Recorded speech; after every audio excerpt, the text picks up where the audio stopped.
Developed by the awesomely named Slightly Mad Studios and released in May of this year for PC, Xbox One and PlayStation 4, Project Cars is a racing game intended to be heavily driven by the community surrounding it. There's no unlockables here, no new components to purchase for your car, and no carefully rationed rewards like other franchises. It's just you and your ability to become one with your machine. Project Cars' intention to simulate the racing experience, as much as the driving of a car is an interesting one, but how does it stack up to the likes of console-based Forza and Gran Turismo, as well as PC-based titles like Assetto Corsa?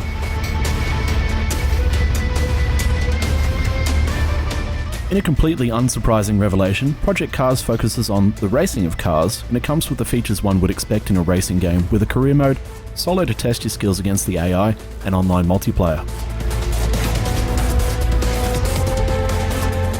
Project Cars' approach to the career is reminiscent of Juiced from the days of the PlayStation 2 and original Xbox, with the use of calendar-based seasons which sees you progressing through races and invitationals from tier to tier.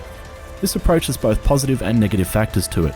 On one hand, this is a fairly close approximation to a real racing career. On the other hand, I felt that I had made a mistake in choosing to start my career at the lowest tier, and it felt like the seasons were too long with too little variation. It's cool and all that I was getting praise on my driving prowess from a pseudo Twitter feed, but it didn't make up for the fact that I personally felt like it was taking way too long to progress through tiers. While on the subject of tiers, it should be noted that Project Cars allows you to choose the tier that you begin your career with. Want to ease yourself into things by driving some go-karts around? Totally fine. Prefer to race prototype cars that are going to take every ounce of your ability to keep on the track? That's fine too. While I do like the idea of seasons, I would have preferred if there was a little more choice to it. For example, maybe if I found a tier of cars I really like, I could set up that season and play it like the career does, rather than being forced into it. Or perhaps it would have worked out better if I could have tried a few invitationals first, with the option to sign on for a full season to extend my time at that tier, if I found the cars tickled my fancy. As it stands, once you selected your tier, you're locked into the season, for better or worse.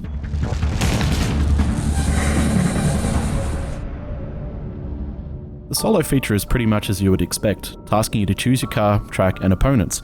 There's some extra features here that aren't as common that will allow you to set your opponent's skill level using a slider, as well as weather options which can be set to real time, which was pretty neat. They're not groundbreaking features, but it does change things up a bit.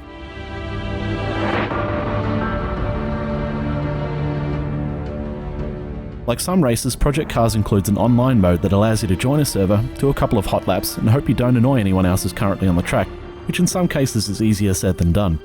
You might have gotten used to the settings, traction control, and other tweaks you make use of in single player, but in online the server host is God and you will bend to their will.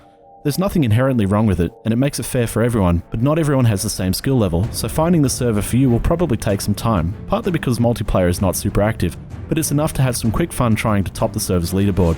A more robust setup that would allow for traditional starting grid races would have been nice to see.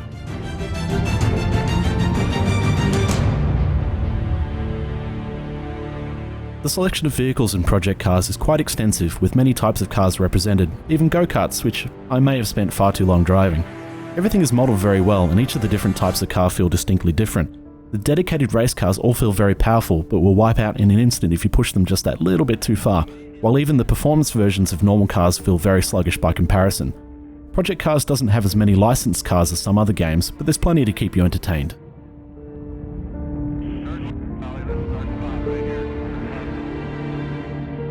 The game aims to simulate the racing experience, and in this respect it certainly lives up to expectations. The game is definitely weighted towards learning the nuances of your car, the track you've picked, weather type, and many other factors to shave increasingly small amounts of time off your laps. You can tune many aspects of your car, but I honestly didn't notice much difference, besides being able to make my car slide a bit more. I never felt much need to adjust the cars, mostly because the HUD let me know what temperature my tyres were at. I'd take it easy when they were cold, but once things warmed up I was able to go flat out from that point on. While Project Cars has extensive compatibility with many peripherals, it's not the greatest game in terms of how it controls. It occupies the simulation side of the racing genre, where the focus is more on the performance of the car as opposed to the aesthetic, but it doesn't hold up to games like Assetto Corsa. It does a good job of utilising feedback in my steering when it comes to cornering, but there's no sense of weight or speed at any other time, so it almost feels like the car is floating, which makes it really hard to gauge when I should be braking hard or lightly, even with the racing lines on.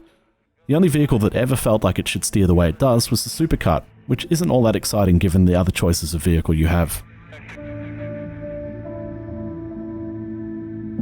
Visually, Project Cars is definitely up there with great looking titles. It doesn't take the crown, but it certainly gets pretty close. As expected, a lot of attention has gone into the models of the cars, but surprisingly, they've also put a lot of effort into things like the crowds that normally get a cursory pass from other titles, and the weather conditions all look very believable. Having said that, not everyone is going to get the same level of visual fidelity that Slightly Mad Studios were intending. The game is pretty taxing on PC, and the console versions are predictably not quite up there in graphical performance either. The sound complements the game quite well, with the higher performance cars really having a realistic punch to them, and in a nice change, there's no alt-rock or punk soundtrack either. Unless you're strapped for a new racing game to play, I can't recommend picking Project Cars up at its current asking price. There are some hardcore options here that will appeal to the simulation crowd, but if you're just looking to throw cars around the track, there's plenty of other titles out there.